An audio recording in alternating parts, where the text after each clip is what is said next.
Afternoons with Gunner and Chow on Q105.1 Rocks. Chevelle are back at it. They have a new album in the works. They also are going to be in the area playing Moondance Jam with Bush on Thursday, July 21st. Looking forward to seeing them out in Walker and looking forward to talking to drummer Sam right now. Sam, where are you calling from? I'm actually home in Chicago right now. We're kind of doing the weekend warrior thing right now. That's cool. That's cool. Yeah, because I saw on your Facebook, you guys, just played Orlando, right? Yeah, and then we're in Tampa this weekend. How are those shows going? They're great because they're festivals, so we get to see a bunch of bands and people that we haven't seen in a long time. But it's a lot of time in the airport, to be honest. Oh, yeah. Well, I guess what? Chevelle's not at the level yet where you guys got a private jet? Come on. Well, I'm not saying that. I mean, yes, I'm totally saying that. No private jets. So in these weekend shows, you're playing all these festivals. I know everybody knows you got a new album in the works here. Are you playing any new stuff? Well, we have been in rehearsal, but we haven't been, I don't know, it gets weird when you play new stuff and people don't know it. It's anticlimactic for the band because you're like, oh, well, but we will probably in the next couple weeks because I think the single comes out in the next 2 weeks, 2.5 weeks, something like that. What's the name of the single? What are we calling this one? It's called Joyride is the first single. Have you revealed a new album title? What are we going to call that? No, we haven't because we still are not done with that part of it. Totally understandable. How has the recording process been going this time around? I mean, it's great. It's just really, really long because I think, it's our 8th record and it's just taken a really long time, man.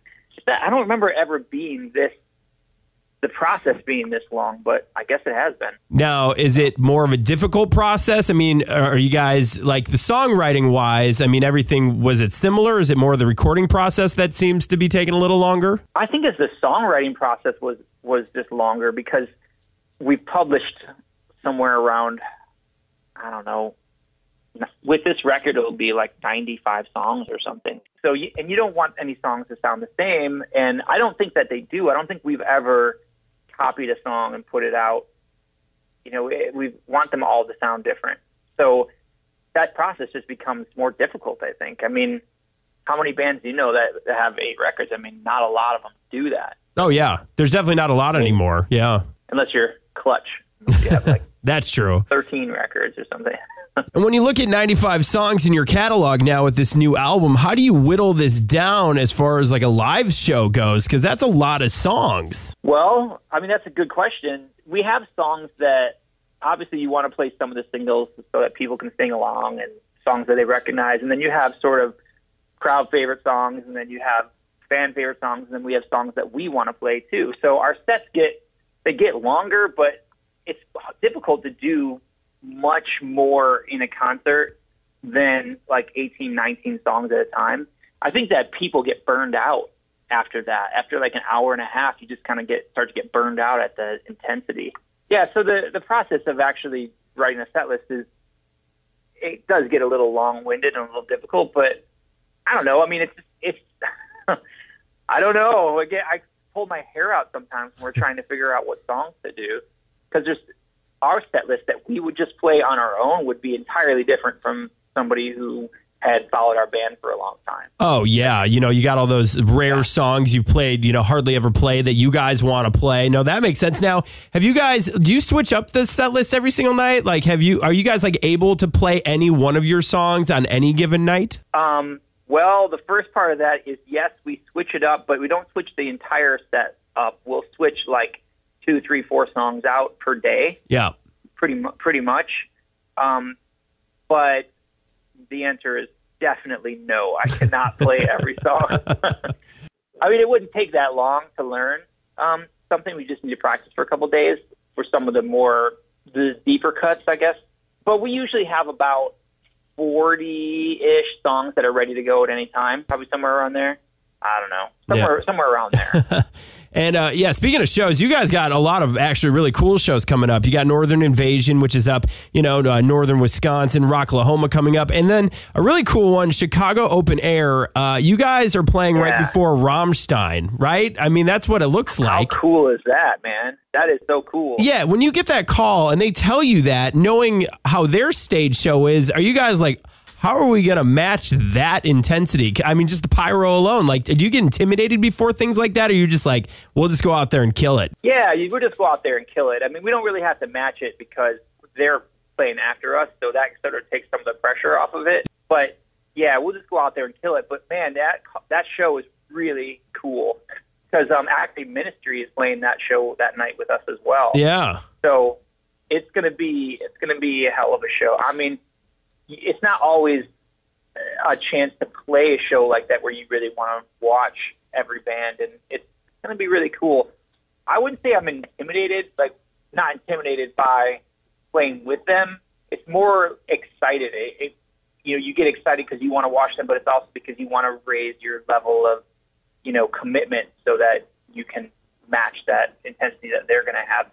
Rammstein I think that's the only show they're doing for the whole year, is that show in Chicago. Yeah, that's what it seems like. In the U.S. anyway, yeah.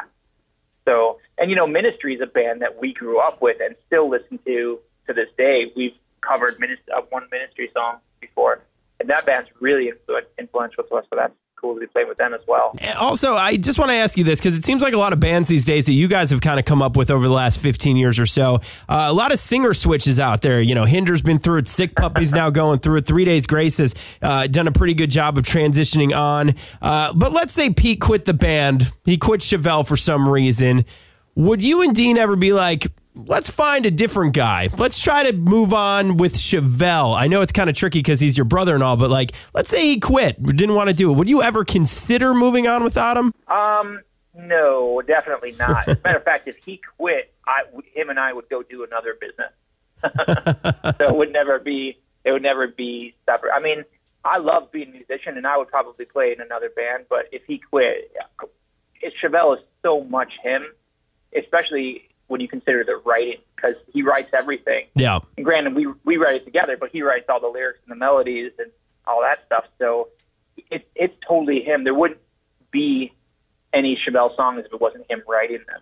He's such an artist, like a fundamental artist. Everything is about whatever art is to him, and that's why I think every record does get harder, because he's pushing for more of a sound. Like this record, it's so focused on being a heavy, like just a heavy record. That the vocals are not. There's no harmonizing and stuff like that. Really, it's all single vocal stuff, like Rage Against the Machine type of straight ahead. And without that focus that Pete has, I don't know that anybody else could do it. It would be a different band. Totally. No, I agree with that, man. He's great. Everything. I mean, I love every one of your albums. Looking forward to this new one. And we got you up in our area, Moondance Jam, this July 21st. You guys are playing with Bush. Going to be an awesome time. It's a very cool venue. It's out in the middle of the woods, so it's a party out there. So looking forward to that, and really looking forward to this new album. Any ideas of when it's going to drop? I think July 8th is when it's going to come out. I'm 90% sure. Cool. Well, definitely looking forward to that. And Joyride, the new single, we'll have our hands on that in just a couple of weeks. So, Sam, we'll be seeing you in the area. We got Northern Invasion. We'll be hanging out at that, and then Moondance Jam. So, looking forward to seeing you quite a few times this summer. Yeah, we're looking forward to it, too. Some of my friends have called me from Minneapolis, actually, that are all going out there and said, hey, we're going to meet you out there at this crazy show in the middle of nowhere. It's going to be awesome. Yeah, absolutely. It's going to be a good time. And thanks for taking the time today, and have a fun weekend in Tampa. Thank you. Yeah, that's the plan. I do love Florida. All right, Sam, have a great day, okay? Okay, cheers. You too. Q1051. Q1051 rocks.